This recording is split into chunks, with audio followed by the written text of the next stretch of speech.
सहनाववतु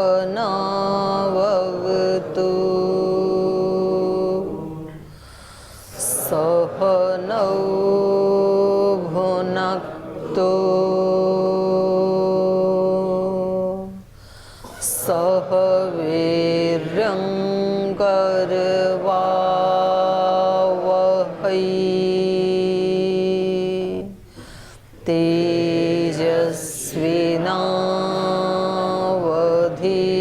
तेजस्विनावधीतमस्तु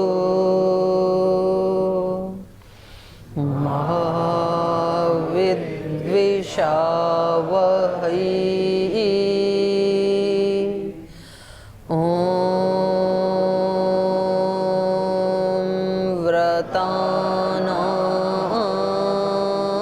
व्रतपते व्रतं चरिष्यामि तच्छकेयं तन्मे राध्यताम्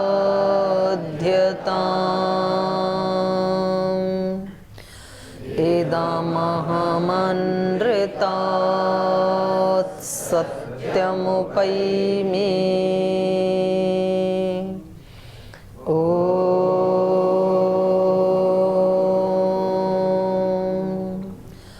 शांति शांति शांति।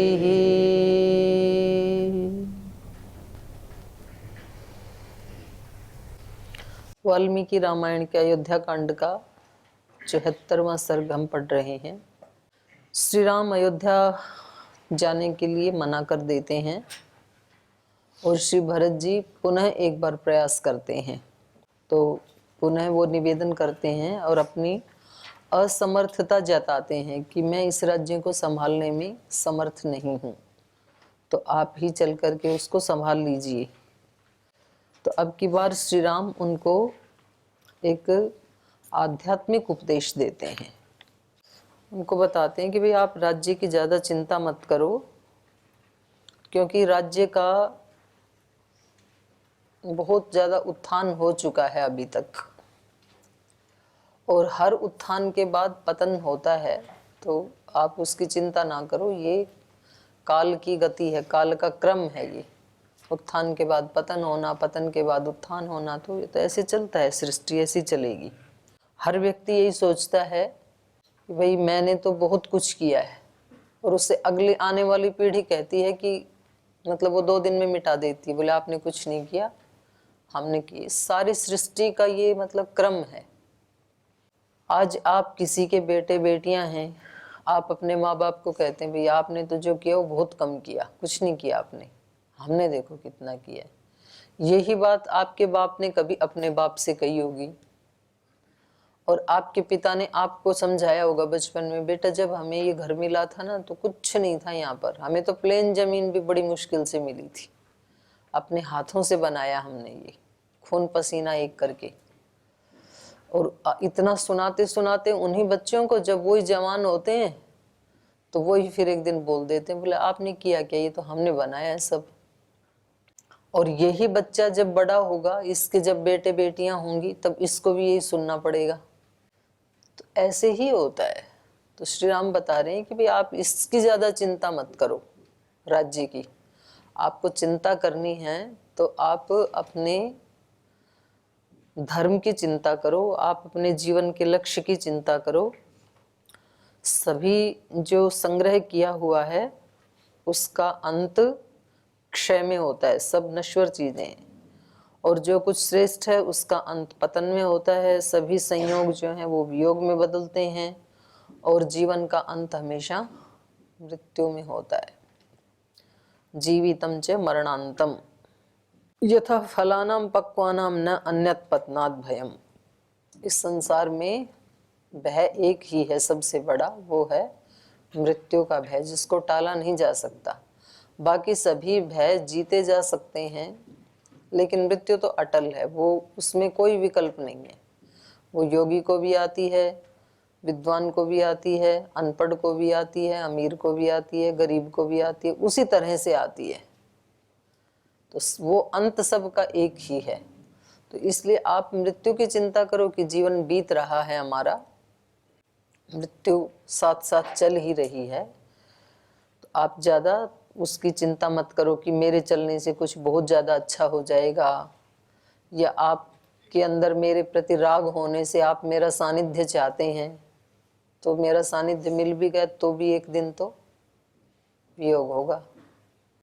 तो ये बहुत सुंदर उपदेश आगे भी आज भी चलेगा। तो पीछे से किसी को कुछ पूछना है पीछे के पाठ से? जी। पूज्य माता जी, शरणम कोटि से नमः। माता जी, इसमें ये क्वेश्चन था कि जैसे इसमें बोला ना, हिंदी में जो अर्थ किया है, उन्नतिशील जीव का पतन भी अपरिहार्य है, तो इसमें जो पतन की जो बात कही जा रही है वो भौतिकवाद के विषय में है अथवा अध्यात्मवाद के विषय? अध्यात्मवाद में भी ले सकते हैं आप, पर अध्यात्मवाद में ये सुनिश्चित नहीं है। अध्यात्मवाद में व्यक्ति उत्थान के बाद मुक्त भी हो सकता है और नीचे भी आ सकता है, दोनों संभावनाएं हैं। लेकिन भौतिकवाद में तो निश्चित रूप से होता ही है पतन, उसमें विकल्प नहीं है। तो ये तो भावानुवाद भी कर देते हैं हिंदी वाले तो कई बार। तो यहाँ पर ऐसा नहीं है, जीव के बारे में ही कहा हो ऐसा कोई संकेत नहीं है यहाँ पर। इन्होंने इतना ही कहा है, समुच्चयः पतनान्तः। लेकिन अध्यात्मवाद में तो जैसे वहाँ पर विवेक प्राप्ति की बात कहते हैं, तत्र प्राप्त विवेकस्य अनुवृत्ति श्रुति, कि विवेक प्राप्त विवेकस्य अनुवृत्ति श्रुति, प्राप्त विवेकस्य, वहाँ अनावृत्ति कहते हैं, मतलब विवेक यदि प्राप्त हो जाता है तो उसके बाद तो पतन नहीं होता है। नहीं, पतन हो जाता है, वहां पर भी हो जाता है। ऐसे बहुत उदाहरण भी मिलते हैं। जो जब तक व्यक्ति मुक्त नहीं हुआ है, या विवेक में कोई बहुत थोड़ा सा कोई छिद्र है, छोटा सा छिद्र है मान लो कहीं, तो वहां से अविद्या के प्रवेश होने का चांस है।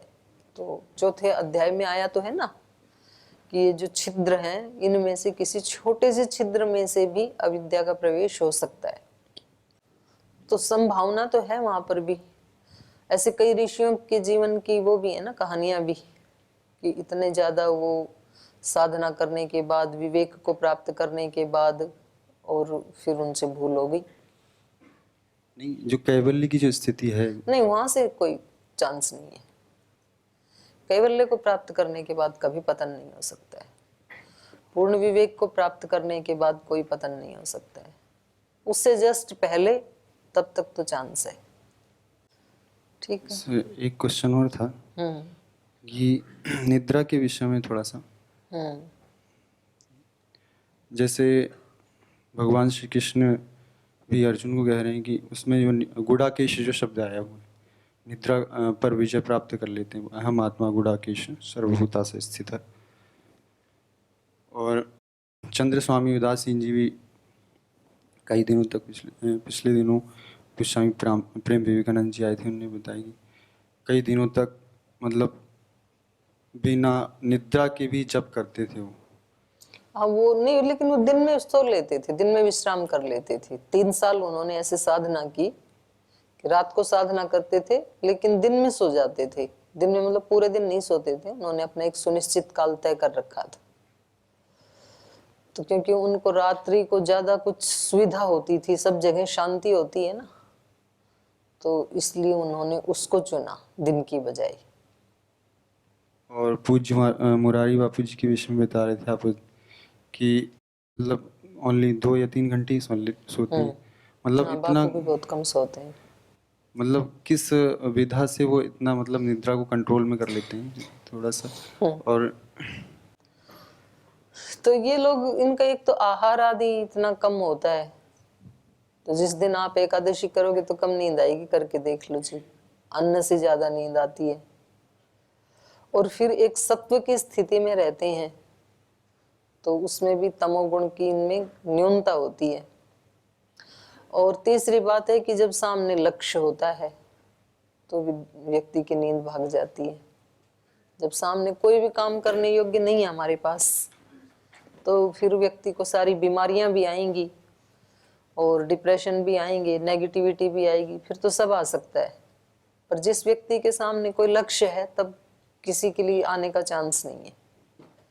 तो इनके सामने लक्ष्य है कि हमें यहाँ पहुँचना है, और अभी तो फासला काफ़ी दूर है, देरी है बीच में काफ़ी। तो फिर नींद उड़ जाती है, फिर नींद नहीं आती है। नींद उनकी मर्जी से आती है। जितना उनको शरीर को विश्राम देना अत्यंत अनिवार्य है तो उतनी देर तो विश्राम लेना पड़ेगा। बाकी ये अपना एक क्षण भी ऐसे व्यर्थ नहीं करते हैं, एक एक क्षण का हिसाब रखते हैं। ये हमारे पास तो घंटों का, दिनों का, महीनों का हिसाब नहीं है। कितने महीने बीत गए प्रभु को याद किए बिना, और उसकी अभिप्सा में आंसू बहाए, कितने वर्ष बीते, महीने बीते, युग बीते, जन्म बीते, कोई हिसाब नहीं है। बस एक रूटीन है, अपनी रोटी खाई, नाश्ता किया, रात का खाना खाया, थोड़ी पढ़ाई की, थोड़ी नौकरी की, थोड़ी खेती की, सबके अपनी अपनी रूटीन है।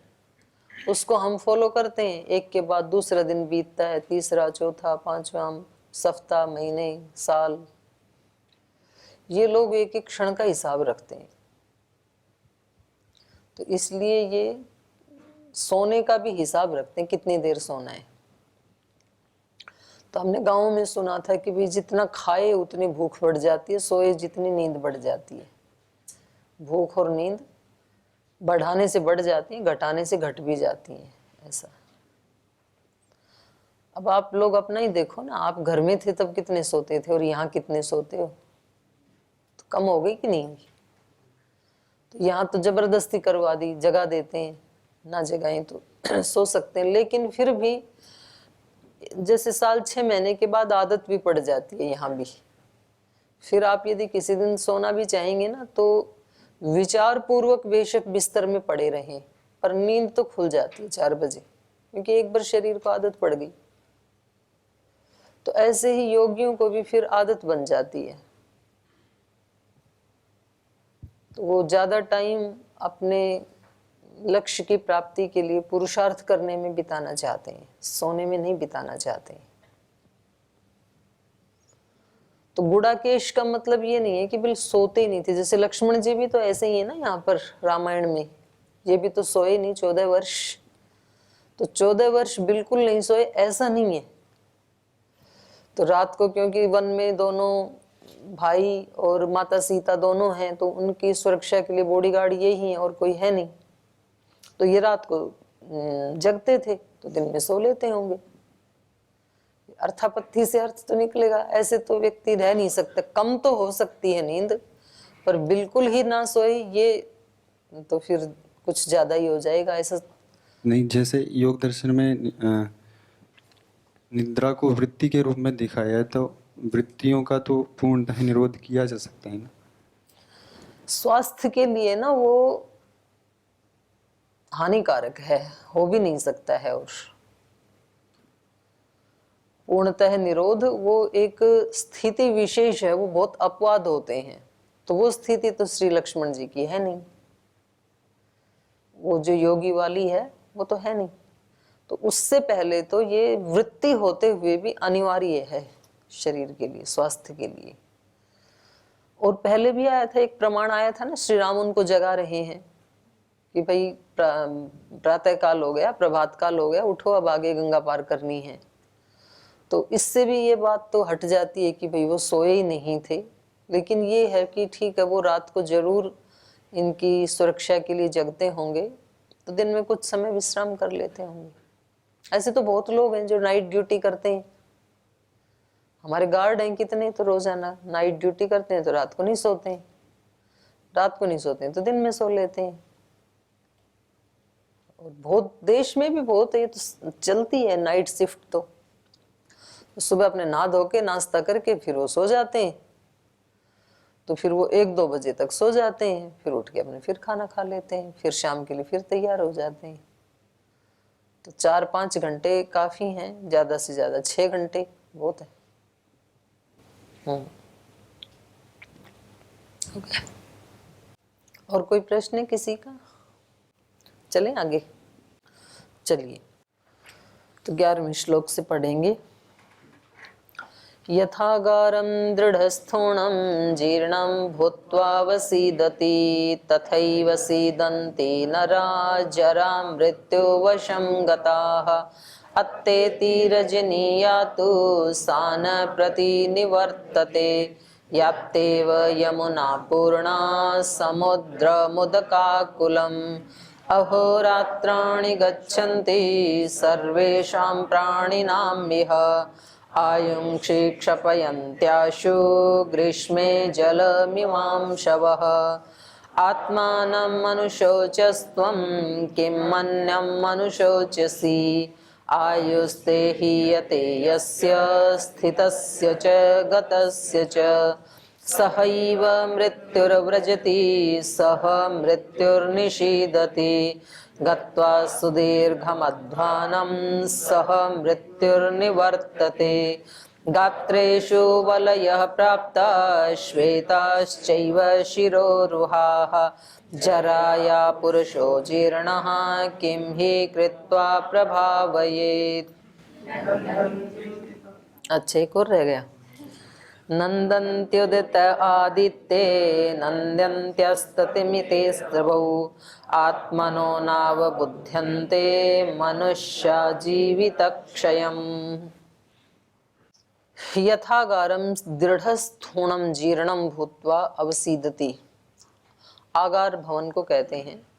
यथा आगारम दृढ़स्थूणम, स्थूण खंभा, दृढ़ स्थूण, दृढ़ खंभों वाला कोई आगार। जैसे ये भवन है तो इसमें जो ये पिलर्स हैं, स्थूण हैं, तो ये जब जीर्ण हो जाते हैं, दृढ़ स्थूणम जीर्णम भूत्वा अवसीदति, जीर्ण होने के बाद फिर ये अवसान को प्राप्त हो जाता है। मन मकान गिर जाता है जब इसके खंबे स्थूण जिन्होंने उनको धारण किया हुआ था उस भवन को, जब वो जीर्ण हो जाते हैं तो भवन गिर जाता है। शरीर को धारण करने वाले जो स्थूण हैं, खंबे हैं, वो जब जीर्ण हो जाते हैं शरीर गिर जाता है। उसी को कह रहे हैं तथैव नरा सीदंती जरा मृत्यु वशम गताः। तो पहले जरावस्था को प्राप्त होता है ये मनुष्य और उसके बाद मृत्यु को प्राप्त होता है, क्योंकि जीर्णता एक दिन में नहीं आती है। दिखते नहीं हैं कि ये खंबे कब जीर्ण हो रहे हैं, और देखते देखते देखते कुछ वर्षों के बाद फिर थोड़ा दिखाई देने लगता है कि भाई ये थोड़े थोड़े जीर्ण से दिखाई दे रहे हैं, और फिर ये नष्ट होकर के मकान गिर जाते हैं, खंडर हो जाते हैं पुराने जो मकान हैं। और आजकल वाले तो नए भी गिर जाते हैं, क्योंकि उनको ऐसे ही बनाया है, उनमें दृढ़ता है नहीं। तो ऐसे ही हम मनुष्यों के जो शरीर हैं वो जरा मृत्यु वशम गताः, जरावस्था के वश में है, मृत्यु के वश में है। माने प्रतिदिन धीरे धीरे जब हम रोजाना रात को सोते हैं और सो के उठते हैं तो एक दिन की उम्र कम हो चुकी होती है और एक कदम मृत्यु आगे बढ़ चुकी होती है रोजाना। तो ये जीर्ण हो रहा है और पहले जरा को प्राप्त होता है और उसके बाद फिर मृत्यु के वश में आ जाता है। तो ये दोनों चीजें जो है ये किसी को भी छोड़ती नहीं है। जरा और मृत्यु हर प्राणी इसके वश में है। कितना भी कोई व्यक्ति कोशिश करे, कितना भी अपने खान पान का ध्यान रखे, कितना भी कोई व्यायाम प्राणायाम आहार कितना भी ध्यान रखे, लेकिन जरा अवस्था तो आएगी एक दिन, और जरा के बाद मृत्यु भी आएगी। तो ये सारे महापुरुष उस अवस्था को प्राप्त हो चुके हैं। ठीक है, इनका कृत्य, इनका चरित्र वो तो सदा अमर रहेगा, लेकिन शरीर को जिन इंद्रियों ने, प्राणों ने धारण किया था, तो वो तो निश्चित रूप से जरा और मृत्यु को प्राप्त होते ही हैं। तो वो याद दिला रहे हैं उनको। अत्तेति रजनीया तु सा न प्रतिनिवर्तते याप्तेव यमुना पूर्णा समुद्रमुदकाकुलम्।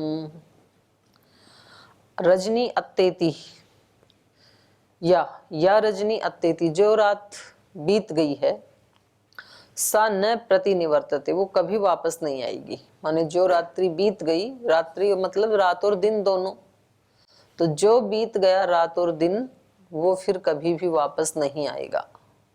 कितना भी कोशिश करे, करोड़ों रुपए दें, लाख करोड़ रुपए दें, कल वाला दिन जो कल बीत गया वो वाला दिन कभी आएगा क्या हमारे जीवन में? आ सकता है? कोई है संभावना? कभी भी नहीं आ सकता है, कोई संभावना ही नहीं है। और आज वाला भी जितना टाइम बीत गया वो आ सकता है क्या दोबारा? आज वाली सुबह दोबारा आ सकती है कभी जीवन में? कभी भी नहीं आएगी। सदा सदा के लिए बीत गई, कभी नहीं आएगी। यातेव यमुना पूर्णा आकुलम समुद्रम उदक, आकुलम समुद्रम उदकः पूर्णा यमुना याति एव।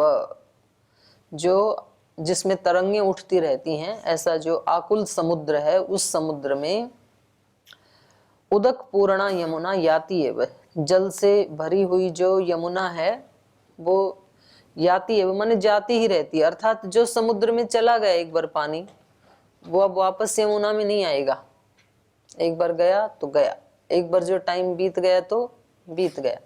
जो क्षण हमारे जीवन के बीत गए, अब उनको कभी वापस नहीं लाया जा सकता है। हाँ, आज वाला जो दिन है जो आप कल नहीं कर पाए, कई बार व्यक्ति को लगता है ना कि कल ऐसी घटना घटी तो काश मैं उसमें ऐसे कर लेता, तो अब तो ये काश ही है बस, और उसमें कोई भी सुधार किया जा सकता नहीं है। लेकिन आज किया जा सकता है, आज तो है हमारे हाथ में, आज का भी ये क्षण हाथ में है केवल, इस समय जो है। अगले क्षण क्या होगा वो भी हमारे हाथ में नहीं है, हमें पता भी नहीं है क्या होने वाला है अगले क्षण में। तो योजना तो हर व्यक्ति बनाता ही है, लेकिन वो कितनी पूरी होती हैं, कितना उसको समय मिलेगा, ये हमारे हाथ में नहीं है, ये तो ईश्वर के हाथ में है। तो ये सब बात ये क्यों बताना चाह रहे हैं? पिताजी की मृत्यु हो गई है, इनका वनवास हो गया है, और भरत जी अब कह रहे हैं उसको चेंज करना चाहते हैं उन परिस्थितियों को। तो इनके पिता दशरथ कभी वापस आ सकते हैं क्या? कभी भी नहीं आएंगे। श्री राम ने जो व्रत ले लिया, वन में आ गए, वो चले भी जाए मान लो, तो भी ये जो घटनाक्रम हुआ ये सारा अंडू हो सकता है क्या? कभी भी नहीं हो सकता है। अब जो होगा वो नया होगा, जो हो चुका है उसको चेंज नहीं किया जा सकता है, अनचेंजेबल है वो। तो इसके लिए ये बता रहे हैं, क्योंकि भरत जी किसके लिए व्याकुल है? जो कुछ हुआ उसके लिए व्याकुल है, और वो चाहते हैं कि किसी भी उपाय से जो हुआ उसको न हुआ जैसे कर दें, जैसे कि वो हुआ ही नहीं। तो कह रहे हैं ऐसा कोई उपाय नहीं है, जो हो चुका है उसको दोबारा चेंज नहीं किया जा सकता है। नया जो कर रहे हैं उसमें तो चेंज लाया जा सकता है, पर जो बीत गया उसमें तो जो बीत गया सो बात गई। और जो महापुरुष होते हैं वो सच में ही उसको बिता देते हैं, और जो सामान्य व्यक्ति होते हैं वो उसको पकड़ के ही रखते हैं, उसको ढोते ही रहते हैं, और वो हाथ में आता नहीं है। वो मतलब आप किसी भी व्यक्ति के पास बैठेंगे ना, तो वो अपने संघर्षों की एक लंबी सी कहानी सुनाएगा कि मेरी कहानी दूसरों से थोड़ी हटके है, मैं आपको सुनाता हूँ। हर व्यक्ति को यही लगता है। तो देखो, सबके तो माँ बाप होते हैं, हमारे तो माता पिता बचपन में ही हमें छोड़ के चले गए। दूसरों को सब लाड प्यार ये सब मिलता है, हमें नहीं मिला। दूसरों को ऐसे स्कूल में पढ़ाया जाता है, हमें वो सब नहीं मिला। और हमें तो कितना सारा अपमान सहना पड़ा, कितने कितने संघर्षों से हम निकले, और सारा सुना के आधा पौना एक घंटा सुना के फिर बोल चलो छोड़ो, जो गया सो गया, उसके बारे में क्या बात करना। अब हमने तो ये सोच लिया कि जो गया सो गया, छोड़ो उसको, लेट गो। पर गया सो गया ये किया तो नहीं, पकड़े तो बैठे हैं ना हम अंदर। सर अगर गया सो गया ये होता यदि ये, तो ये इतनी लंबी कहानी सुनाई कहाँ जाती? फिर सुनाई जाती तब है जब अंदर लेके बैठे। और के ये कोई अंतिम व्यक्ति थोड़ी है जिसको हमने सुना दिया, आज इसको सुनाया है, कभी साल 2 साल में कोई और टकरेगा, उसको भी यही सुनाने वाले, जिससे थोड़ी सी प्रीति लगेगी ना हमें, उसको फिर हम पीछे तक की सुनाते हैं, जिसको लगता है कि ये कोई अपना है, अपनत्व है जिससे, वो पीछे तक। इसका मतलब हमने उन चीजों को पकड़ के रखा हुआ है, और वास्तव में जो महापुरुष होते हैं वो उसको बिल्कुल हटा देते हैं कि जो बीत गया उसको अब क्या याद करें। तो वो प्रयास पूर्वक हटाते हैं, अपने आप तो हटता है नहीं, क्योंकि संस्कार तो है ही है। चाहे तो भी व्यक्ति संस्कारों को तो नहीं मिटा सकता है, लेकिन वो संस्कार ज्यादा उछल कूद ना मचाएं ये तो कर सकता है व्यक्ति, उनको रोक सकता है, इतनी तो पावर है इसके पास। जब कोई इधर का विचार, कोई इधर का भाव आए तो उसको ये अभिभव कर सकता है कि नहीं भी ये नहीं चाहिए अपने को, ये नहीं ये। तो श्री राम भरत जी को वहीं लाने की कोशिश कर रहे हैं कि जो यमुना का पानी चला गया समुद्र में, वो चला गया, अब दोबारा नहीं आएगा वो। अहोरात्राणि गच्छन्ति सर्वेषां प्राणिनां इह आयुंसि क्षपयन्त्याशुः ग्रीष्मे जलमिव अंशवः। अहोरात्राणि गच्छन्ति सर्वेषां प्राणिनां, सभी प्राणियों की रात और दिन बीत ही रहे हैं, जा ही रहे हैं। मनुष्यों के भी जा रहे हैं, गाय भैंस चींटी आदि जितने भी प्राणी हैं उन सब के भी बीत रहे हैं। लेकिन मनुष्य के अलावा जितने भी प्राणी हैं वो सब तो उत्कर्ष की तरफ बढ़ रहे हैं बीतते हुए रात दिन के साथ, क्योंकि वो तो भोग योनि है, उनके भोग कम हो रहे हैं और वो उत्कर्ष की तरफ बढ़ रहे हैं। एक दिन ऐसा आएगा कि उनका सब भोग खत्म हो जाएंगे जो उनको भोगना था, और वो उस योनि से ऊपर वाली योनि में शिफ्ट हो जाएंगे, मनुष्य योनि में शिफ्ट हो जाएंगे। तो उनके लिए तो ठीक है, उनके लिए तो अच्छा है, उनको ज्यादा विचार करने की जरूरत नहीं है। लेकिन मनुष्य के लिए अच्छा भी हो सकता है, बुरा भी हो सकता है। बीतते हुए जो दिन और रात हैं वो अच्छे भी हो सकते हैं, हो सकता है कि ये देवत्व की तरफ बढ़ रहा हो सकता है ये ऋषित्व की तरफ बढ़ रहा हो, तब तो अच्छा है। और यदि ऐसा ध्यान नहीं आ रहा है, प्रभु की स्मृति नहीं आ रही है, यदि उससे प्रीति नहीं हो रही है, संसार से ही ज्यादा प्रीति होती चली जा रही है, तो फिर ये इसका नुकसान हो रहा है रोजाना। तो सर्वेषां प्राणिनां इह अहोरात्राणि गच्छन्ति आयुंसि क्षपयन्ति आशु। बहुत शीघ्रता से ही ये आयु हमारी नष्ट हो रही है। कैसे? जैसे ग्रीष्म काल में अंशवः जलम क्षपयन्ति, जैसे सूर्य के जो किरणें हैं, अंशु मतलब किरण और अंशवा बहुवचन हो गया। तो जो सूर्य की किरणें हैं जैसे वो ग्रीष्म काल में जल को सुखा देती, नष्ट कर देती हैं, ऐसे ही बहुत शीघ्रता से हमारे जीवन नष्ट हो रहे हैं, क्योंकि काल की गति बहुत तीव्र है। एक तो मिनट वाली सुई है, एक सेकंड वाली, एक उससे भी छोटी है, वो मोबाइल आदि में दिखाई देती है, सेकंड से भी छोटी, मिनी सेकंड वाली। जो भी है उसका नाम आए ना आए, मिनी बोलो, माइनर बोलो और जो भी बोलो, पर वो फास्ट कितनी चल रही है, उतनी फास्ट हमारे जीवन बीत रहे हैं। तो ये कह रहे हैं ऐसे ही आयुंसि आशु क्षपयन्ति, बहुत शीघ्रता से जीवन बीत रहे हैं। भाई आप उन घटना को लेके क्यों बैठे हो इतने दिन से? वनवास हो गया, अब वो वापस नहीं आ सकता है। पिता की मृत्यु हो गई, वो हो चुकी है, उसके पीछे कितने दिन और खराब करोगे?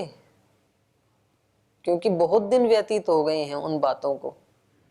तो इसलिए ये जीवन ऐसे हर एक मतलब किसी घटना को, एक घटना को लेकर के और ऐसे खराब करने के लिए नहीं है ये जीवन। ये बड़ा मूल्यवान है, क्योंकि इतना क्षण भी मिलेगा नहीं। जब जीवन का हमारा पूरा काल हो जाएगा, तो पूर्ण काल होने के बाद फिर एक क्षण भी मिलेगा नहीं। अब तो घंटों के घंटों हैं, सुबह से शाम तक पूरा का पूरा जीवन है, तो अब हम एक क्षण निकाल नहीं पाते हैं।